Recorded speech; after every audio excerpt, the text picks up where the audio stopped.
देखिए, आपको मैं बता दूं 1980 से मैं राजनीति में हूँ। 46 साल मेरा राजनीति का कार्यकाल रहा।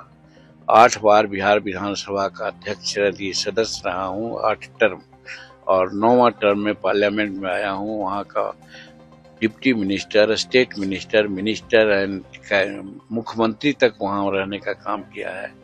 आज जो हम समझ रहे हैं कि नरेंद्र मोदी जी ने जिस रूप में इस देश को आगे बढ़ाने का काम किया है वो काबिले तारीफ है।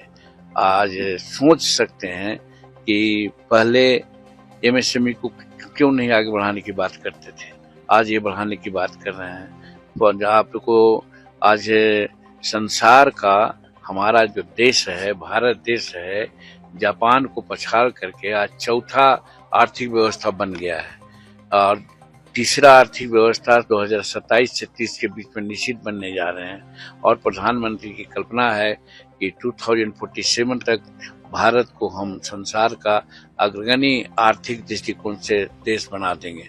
तो इस तरह का कल्पना और इस तरह की कल्पना करके देश को बढ़ाने का मेथोडिकल कोई प्रधानमंत्री ने नहीं काम किया था। क्योंकि आपको मैं बताता हूँ कि 1980 से जब हम राजनीति में सक्रिय हैं तो इतना कर सकते हैं कि नरेंद्र मोदी जी के हाथों में हमारा हिंदुस्तान बहुत सुरक्षित है। आर्थिक दृष्टिकोण से भी, सामाजिक दृष्टिकोण से भी देख रहे हैं कि चाहे स्वास्थ्य के दृष्टिकोण से हो, पढ़ाई के दृष्टिकोण से है, उसमें है। स्पेस में भी देख रहे हैं कि हम चंद्रमा पर जा रहे हैं और हम अनेक लोगों को आगे भेज रहे हैं। तो मेरा कहने का मतलब हर दृष्टिकोण से वैदेशिक नीति के बाद तो आपको कहा ही दिया कि हमारी वैदेशिक नीति करिश्मा है कि आज ईरान, जब हमारा प्रधानमंत्री इजराइल गए तो वैसी परिस्थिति में वो तो हमको दुश्मन समझ सकता था, लेकिन कैसी राजनीति हमारी हुई कि आज ईरान कहता है कि भारत मेरा दोस्त है।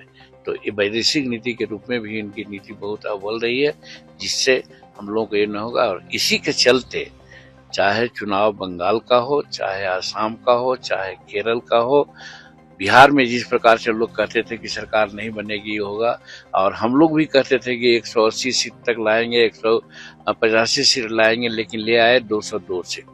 तो उसी प्रकार से अनएक्सपेक्टेड हम लोगों का रिजल्ट बंगाल में भी होगा, आसाम में भी होगा, केरल में।